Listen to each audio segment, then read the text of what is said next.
अस्सलाम वालेकुम नाजरीन, मैं हूं आपका मेज़बान ज़मीर हुसैन। ज़मीर प्रोग्राम ज़मीर की आवाज़ के साथ नाजरीन, इस वक्त हम मौजूद हैं कलंदरी बस टर्मिनल सब्ज़ी मंडी मोड़ I-11 इस अड्डे से इस्लामाबाद जो है में। वो पाकिस्तान के मुख्तलिफ शहरों में जो है वो बेहतरीन बसेस जो है वो जाएंगी और बेहतरीन सहूलियात जो है वो मुसाफरों को मुहैया की जाएंगी। तो इसका बाकायदा तौर पर जो है वो इफ्तिताह किया गया है। CDA के एग्जेक्टिव जो अफीसरान थे वो यहाँ खसूसी तौर पर पहुँचे, विज़िट किया और विज़िट करने के बाद जो है वो यहाँ से रवाना हुए हैं। तो इस अड्डे के जो आनर हैं, मालिक हैं, अख्तर नवाज़ साहब, वो हमारे साथ मौजूद है और आज हम उनसे पूछेंगे कि पाकिस्तानी कौम के लिए क्या क्या सहूलियात देने जा रहे हैं और उसके साथ ही साथ आज जो अड्डे का इफ्तिताह किया गया इसकी क्या तफसीलात हैं। सर, मैं चाह रहा हूँ कि हम आपसे सवाल ना करें बल्कि आप मखसूस तौर पे ना जितना भी ये सारा प्रोसेस है उसके हवाले से बताइएगा। जी प्लीज़। अस्सलाम वालेकुम जी। सबसे पहले तो मैं आप मीडिया वाले भाइयों का भी बहुत ज़्यादा शुक्रगुज़ार हूँ और CDA के जो मैडम साहब है डॉक्टर अनम फातिमा साहिबा, उनका बहुत बड़ा हम शुक्रगुज़ार हैं कि उन्होंने अपनी पूरी टीम भेजी है। तो इफ्तिताह के लिए आज बाकायदा इसका इफ्तिताह हुआ है। ये हमने अखबार बोली में लिया है, अड्डा विन किया है। ये पहले था इंट्रा सिटी था, लोकल गाड़ियों का अड्डा था। और इसमें ये जितनी बिल्डिंग आप बनी हुई देख रहे हैं, ये सारी पहले नहीं थी। कोई थोड़ी सी बिल्डिंग थी, वो भी खस्ता हालत में थी। ये सारी हमने खुद बनाई, हमें CDA ने बना कर नहीं दी। ठीक है। तो इसको आज हमने तैयार किया ओपनिंग के लिए। तो ये साथ इन्होंने हमें एग्रीमेंट कहा था कि हम 3 किलोमीटर में अड्डे भी ख़त्म करेंगे, लेकिन उन्होंने अभी तक कोई अड्डा भी नहीं ख़त्म किया। वो सारे अड्डे यूँ के त्यों चल ही रहे हैं, बल्कि ज़्यादा हो गए हैं। उसके बाद हमें इन्होंने CDA वालों ने कहा था कि आपको IGB रोड की पर्ची भी देंगे, उसका भी लेटर अभी तक उन्होंने जारी नहीं किया। और ना ही हमें पार्किंग का बोला था, साथ पार्किंग देंगे, वो भी नहीं दी। इधर यू टर्न का बोला था, वो भी उन्होंने अभी तक बना के नहीं दिया। हम उनसे भी रिक्वेस्ट करते हैं कि हमारे साथ इफ्तिताह में जिस तरह तावन किया है, इस तरह मज़ीद हमारे साथ तावन करें। ये गैर कानूनी जो 3 किलोमीटर में आपने अड्डे ख़त्म करने थे, वो ख़त्म करें ताकि हमारे अड्डे का काम चले। ये सरकारी अड्डा है, वो जो है सारे गैर कानूनी है। यानी कि किसी का 2002 से स्टे चल रहा है, तो आज 24 सालों से स्टे ही चल रहा है, यानी कि उसका अभी तक स्टे नहीं ख़त्म हुआ। कोई इस तरह दूसरे अड्डे हैं जो इस्लामाबाद में इन्होंने ख़त्म करने हैं, वो भी ख़त्म नहीं किए। यानी कि हमारी ये भी है, उनसे ख़त्म करें ताकि ये अड्डा बेहतरीन चले। अच्छा, ये बताइएगा कि आज इसका इफ्तिताह किया गया है, कौन कौन सी गाड़ियाँ हैं, क्या सहूलियात होगी उसमें, मुसाफिर को क्या फ़ायदा होगा जो खसूसी तौर पर आपकी तरफ आएगा। सर जी, हमारे पास हम तो एक तो मुसाफरों के लिए हमने तो वेटिंग रूम बनाए हैं, अच्छे वेटिंग रूम बनाए हैं, उनमें AC लगाएंगे। वाशरूम अच्छे बनाए हैं ताकि कोई आए इधर बैठे, अच्छी जगह हो, मक्खियाँ ना हो, साफ़ सुथरी जगह हो। फिर गाड़ियाँ नई लगाएंगे ताकि मुसाफरों को टाइम पे पहुँचाएँ, ख़राब गाड़ियाँ ना हो, अच्छी सर्विस हो। किरायों में हम कोशिश करेंगे हम किराया भी कम रखें यहाँ पे। अच्छा, ये बल्कि अड्डे का आप इफ्तिताह किया गया है तो कोई खसूसी डिस्काउंट भी है पाकिस्तानी कौम के लिए किरायों में? किरायों में हम आपस में मशवरा करेंगे, करने के बाद हम खसूसी कोई इनके लिए ऑफ़र पेश करेंगे इंशाल्लाह। ठीक है। और उसके अलावा इंतज़ामिया से जो अभी आपने मज़ीद कुछ कहना चाहें, फिर मैं भाइयों से बात करता हूँ। इंतज़ामिया से हम यही कहना चाहते हैं कि आज इसका इफ्तिताह हुआ है, हमने इसके ऊपर करोड़ों रुपए लगाए हैं, उसमें भी हमारे साथ तावन करें, क्योंकि हम तो गरीब लोग हैं। वहाँ से पीछे से अपने गाड़ियाँ जगह बेच के आके हमने इस अड्डे का ठेका लिया है और जो कुछ हमारे पास जमा पूंजी थी हमने अड्डे के ऊपर लगा दी है। अच्छा, ये कितने साल का ठेका है? ये सर 2 साल पर 3 साल एक्सटेंड है, 5 साल के लिए है। 5 साल का एग्रीमेंट हुआ है। जी जी। और ये जो बोली हुई है वो कितने में हुई है, क्या आपने कितने में विन ये की बोली हमने 3 करोड़ 80 लाख रुपए में विन की है। 38 लाख रुपए हमने टैक्स अदा किया है, 38 लाख रुपए इनके पास हमारी शोल्टी पड़ी हुई है। ठीक है।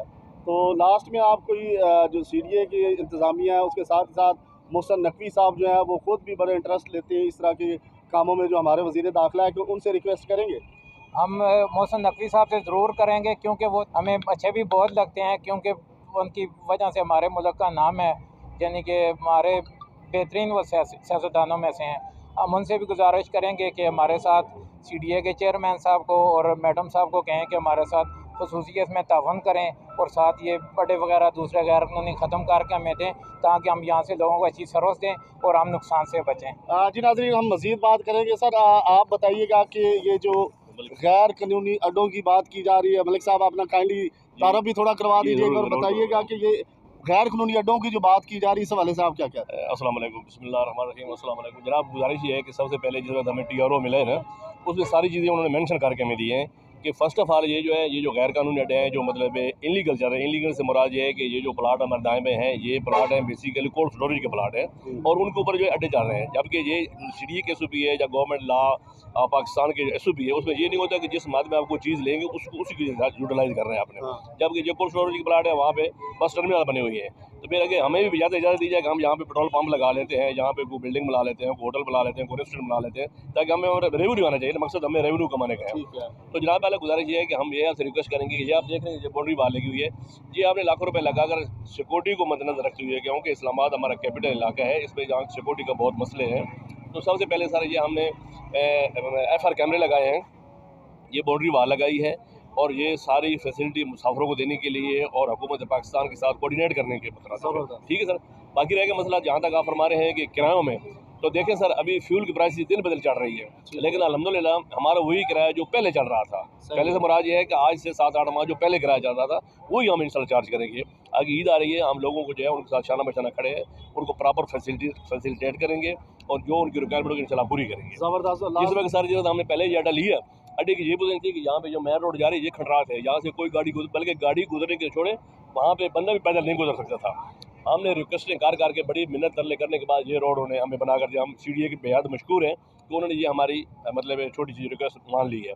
उसके बाद सर ये आप दे रहे हैं कि हमें उनको रिक्वेस्ट ही किया कि यहाँ पे इसका फ्लोर डाला जाए। अभी सर देखें, मैडम साहब ने हमें फ्लोर के लिए अपॉइंटमेंट दे दिया है, अप्रूवल दे दी है, लेकिन MPO वाले अभी तक वो कहते हैं कभी हमारा मशीनरी नहीं है, कभी हमारे पास ना मटेरियल नहीं है, कभी ये मसले मतलब उनके अपने मामलात हैं, ये नहीं कि वो मतलब हमारा कोई 2 नंबरी कर रहे हैं, लेकिन मसला ये है कि ये सर उनका हेडेक है। हमें सर ये फ्लोर बना कर देना चाहिए। उसके बाद सर हमारा यू टर्न का ये सामने मसला है, सर यहाँ से यू टर्न होना चाहिए ताकि हम प्रॉपर तरीके से अपनी सर्विस को कोऑपरेट कर सकें और मुसाफिरों को फैसिलिटेट कर सकें, जो कि एक CDA का नाम है। क्योंकि देखें ना सर, ये बेसिकली जो पैसेंजर है जो यहाँ पे आएगा ये DMA की तरफ से आएगा, ये प्रॉपर्टी सिस्टम सारा DMA का है। हम तो ऐसे उनके मुलाजिम हैं जैसा आप समझे, लेकिन ये है कि हम ये चाहते हैं कि वो म्यार वो सहूलत उनको हम दें ताकि एक CDA का और DMA का नाम जो है हमेशा ऊँचा रहे। जी बिल्कुल ठीक है सर। इस अड्डे के लिए सर जो उन्होंने हमें C क्लास स्टैंड बना कर दिया है ना, जो हमारी अप्रूवल हमें दी है ना, ऑल पाकिस्तान, ये नहीं कि आप गलगी से लेकर कराची कोटा तक हम सब चलाएंगे और इंशाल्लाह हमारे प्रोग्राम में है। हमें आप देखा होगा जी, जो हमारे पीछे शेड बनाया है उसके ऊपर हमारे सब शहरों के नाम लिखे हुए हैं। हमारे पास अल्हम्दुलिल्लाह जो लेटेस्ट गाड़ियाँ आई हैं, नोवा यूटांग गाड़ियाँ आई हैं, वही गाड़ी हम चलाएंगे और अपने प्रॉपर तरीके से सिस्टम ये डिस्काउंट दे रहे हैं कि जो लगेज वगैरह होते हैं वो हम फ्री भेजते हैं, जो लगेज वगैरह वो फ्री भेजते हैं, जो इनकी कार्गो की चीज़ें होती हैं वो हम फ्री भेजते हैं। और आने जाने के लिए फॉर एग्जाम्पल मैं बात कर दूँ कि आपने वहाँ से कराची से कुछ चीज़ भेजनी है हमें, तो बिल्कुल हम फ्री लेकर आएंगे एज एक मतलब क्लाइंट, एज एक ब्रदर, वो फ्री इसलिए लेकर आएंगे ताकि आप हमारे क्लाइंट पक्के बन जाए। सर हम आवाम को यही मैसेज देंगे कि अवाम का हक बनता है, हमारे अड्डे में कोई मसला है, उनको कोई क्यूरी है तो ऑलरेडी सारे टिकट के ऊपर मेरा ज़ाती नंबर लिखे हुई है, PTCL नंबर भी लिखा हुआ और मेरा सेल नंबर भी लिखा हुआ है। वो हमारे साथ कोऑपरेट करते हैं, कोऑर्डिनेट करते हैं कि जनाब ये हमें रास्ते में मसला है, गाड़ी ख़राब होगी, कोई मसला ख़राब होता है तो वहाँ सर उनका at a time any time मतलब सॉल्व करते हैं। नाज़रीन, जैसे कि आप देख सकते हैं कि सवाल जवाब का सिलसिला जो है वो जारी रखा गया है और ये DMA की जानिब से जो है वो बेहतरीन अड्डा जो है वो मुहैया किया गया है, बाकायदा ठेके पे लिया गया है। और अड्डे के जो ये मालकान थे वो खुसूसी तौर पर जो है उनसे रिक्वेस्ट भी कर रहे हैं कि जो लवाजमात हैं जो उन्होंने हमारे साथ तय किया है वो जल्द अज जल्द मुकम्मल किया जाए ताकि ये सहूलियात जो है वो आवाम को ज़्यादा से ज़्यादा दी जाए, क्योंकि प्राइवेट और सरकारी अड्डों में बड़ा फ़र्क होता है और ये सरकारी तौर पर जो है ये अड्डा सामने लाया जा रहा है। और मालकान का कहना है कि हम खसूसी तौर पर अपनी मदद आपके तहत भी जो है इस अड्डे को बेहतर करने की कोशिश कर रहे हैं और हुकूमत से वक्त से भी कहेंगे कि इस अड्डे को मज़ीद बेहतर करने के लिए जो रिक्वायरमेंट और जो एग्रीमेंट हुआ है उसके मुताबिक जो है इसको बेहतर किया जाए। और नाज़रीन, साथ ही साथ इनका कहना है कि हम अपना अनकरीब जो है ना ईद से 2 दिन पहले तक जो है वो पाकिस्तानी कौम के लिए ऐलान कर देंगे डिस्काउंट के वाले से कि जो इनके अड्डे से सफ़र करेंगे उनको खुसूसी तौर पर डिस्काउंट दिया जाएगा। और उसके साथ साथ इनका कहना है कि हर तरह का जो है मुसाफिर को इंश्योरेंस देने के लिए इन्होंने नंबर्स भी अपने दिए हुए हैं ताकि किसी भी मुसाफिर को कोई मसला हो वो इनसे रब्ता करे। तो आज हम लोग भी यहाँ खुसूसी तौर पर इस प्रोग्राम को करने के लिए इसीलिए आए थे कि ये आवाम के लिए एक अच्छी खबर है और इससे जो है आवाम सफ़र करते हैं तो उनको बेहतरीन सफरी सहूलियात मुयसर हों। हम भी यही चाहते हैं कि पाकिस्तानी कौम बेहतरी की तरफ जाए और जो पाकिस्तान के अंदर इदारे काम कर रहे हैं वो भी बेहतरी की तरफ जाएँ। इसी के साथ अपने मेज़बान ज़मीर हुसैन ज़मीर को इजाज़त दीजिए, फिर मुलाकात होगी। अल्लाह हाफ़िज़।